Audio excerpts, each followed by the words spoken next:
قیامت کے دن انسان کے پہاڑوں جتنے بڑے عمل ہوں گے لیکن وزن میں نظر ہی نہیں آئیں گے اور انسان جہنم میں چلا جائے گا۔ وہ کون لوگ ہوں گے جن کے عمل ان کے کام نہیں آئیں گے؟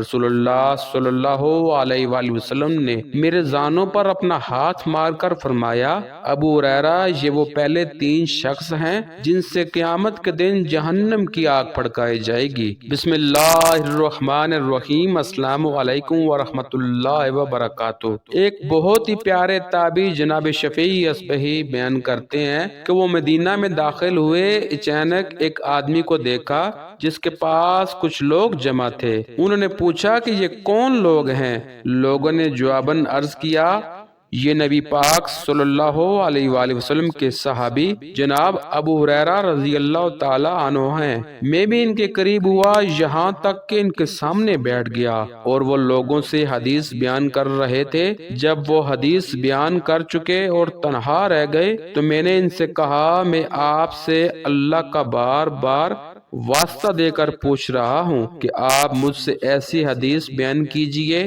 جسے آپ نے رسول اللہ صلی اللہ علیہ وآلہ وسلم سے سنا ہو اور اسے اچھی طرح جانا اور سمجھا ہو۔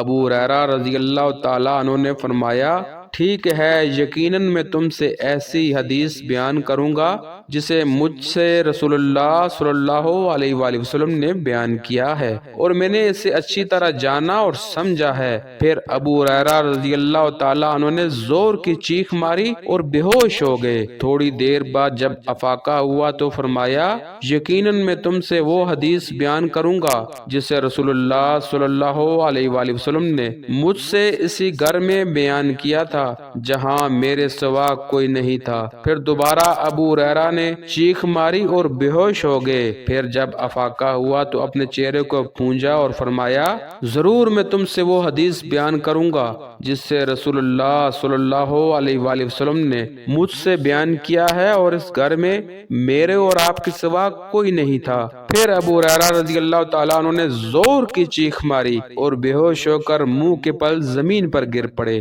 میں نے بڑی دیر تک انہیں اپنا سہارا دیے رکھا۔ پھر جب افاقہ ہوا تو فرمایا، رسول اللہ صلی اللہ علیہ وآلہ وسلم نے مجھ سے یہ حدیث بیان کی ہے کہ قیامت کے دن جب ہر امت گھٹنوں کے پل پڑی ہوگی تو اللہ تعالیٰ اپنے بندوں کے درمیان فیصلے کے لیے نزول فرمائے گا۔ پھر اس وقت فیصلے کے لیے سب سے پہلے ایسے شخص کو بلایا جائے گا جو قرآن کا حافظ ہوگا، دوسرا شہید ہوگا اور تیسرا مالدار ہوگا۔ اللہ تعالیٰ حافظ قرآن سے کہے گا، کیا میں نے تجھے اپنے رسول پر نازل کردہ کتاب کی تعلیم نہیں دی تھی؟ وہ کہے گا، یقیناً ہے میرے رب۔ اللہ تعالیٰ فرمائے گا، جو علم تجھے سکھایا گیا اس کے مطابق تو نے کیا عمل کیا؟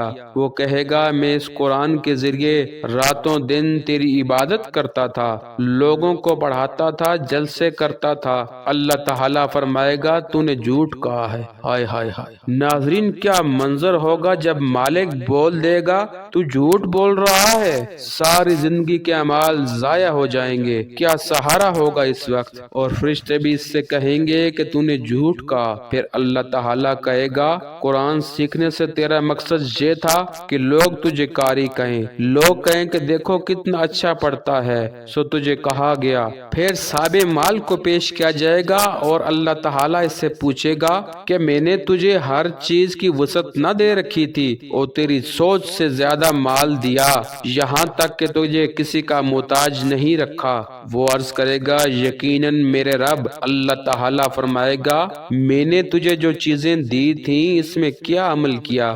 وہ کہے گا، صلہ رحمی کرتا تھا اور صدقہ و خیرات کرتا تھا، لوگوں میں اپنا مال دیتا تھا، مدرسے اور مساجد میں دیتا تھا۔ اللہ تعالیٰ فرمائے گا، تو نے جھوٹ کہا، اور فرشتے بھی اسے جھٹلائیں گے۔ پھر اللہ تعالیٰ فرمائے گا، بلکہ تم یہ چاہتے تھے کہ تمہیں سخی کہا جائے، لوگ بولیں دیکھو کتنا خرچ کرتا ہے، تمہیں سخی کہا گیا، تم دنیا پر اپنا بدلہ لے چکے، بتاؤ میرے پاس کیا لینے آئے ہو؟ اس کے بعد شہید کو پیش کیا جائے گا۔ اللہ تعالیٰ اس سے پوچھے گا، تجھے کس لیے قتل کیا گیا؟ وہ عرض کرے گا، مجھے تیری راہ میں جہاد کے حکم دیا گیا، چنانچہ میں نے جہاد کیا یہاں تک کہ شہید ہو گیا۔ اللہ تعالیٰ اس سے کہے گا، تو نے جھوٹ کہا۔ فرشتے بھی بھی اسے جھٹلائیں گے۔ پھر اللہ تعالیٰ فرمائے گا تیرا مقصد یہ تھا کہ تجھے بہادر کہا جائے، سو تجھے کہا گیا۔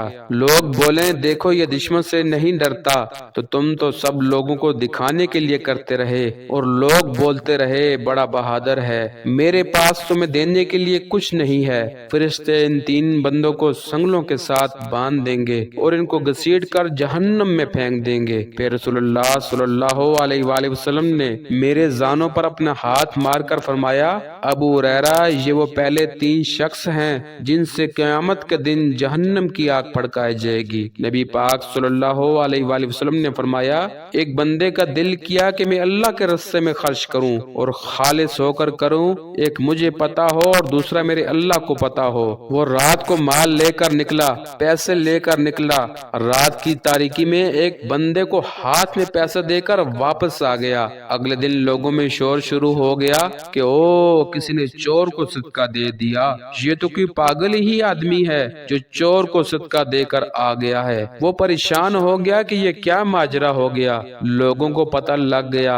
اس نے کہا کوئی بات نہیں، میں آج پھر صدقہ کروں گا اور خالص ہو کر کروں گا، اللہ کی رضا کے لیے کروں گا۔ اور رات کو پھر نکلا اور مال لے کر پھر ایک بندے کو جا کر دے آیا اور خاموشی سے گھر واپس آ گیا۔ لوگوں میں اگلے دن پھر شور ہو گیا کہ او کسی نے زانیہ عورت کو صدقہ دے دیا ہے، یہ تو بدکار عورت ہے، بری عورت ہے، اس کو بھلا کون صدقہ دے سکتا ہے، کوئی پاگل آدمی ہے جو اس کو صدقہ دے گیا ہے۔ اس نے کہا کوئی بات نہیں، میں آج رات پھر صدقہ کروں گا، اللہ کی رضا کے لیے سب سے چھپا کر اور سب سے الگ ہو کر آج پھر جاؤں گا۔ وہ رات کو پھر نکلا مال لے کر اور ایک آدمی کے ہاتھ میں خاموشی سے دے کر واپس گھر آ گیا۔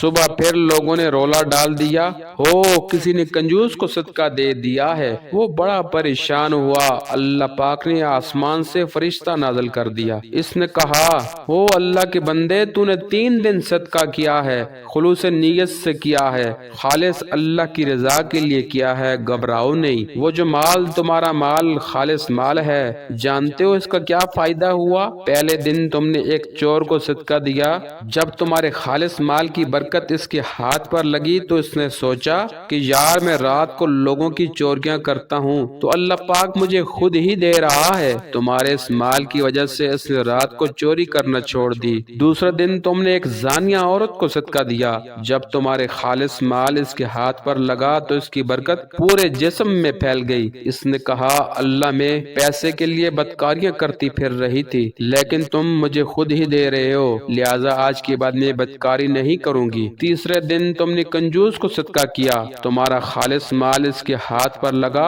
اس کی برکت اس کے جسم میں پھیل گئی۔ اس نے کہا میں اتنا کنجوس ہوں، میں اللہ کے راستے میں نہیں دیتا، لیکن پھر بھی اللہ تعالیٰ مجھے دے رہا ہے۔ اس نے کہا کہ آج کے بعد میں کنجوسی نہیں کروں گا، بلکہ اللہ کے راستے میں دل کھول کر خرچ کروں گا۔ فرشتے نے اس سے کہا کہ او اللہ کے بندے تم کیوں گھبرا رہے ہو، یہ 3 بندے تمہارے خالص مال کی وجہ سے نیکی پر لگ گئے ہیں، جب تک یہ نیک کام کرتے رہیں گے تمہیں اجر و ثواب ملتا رہے گا۔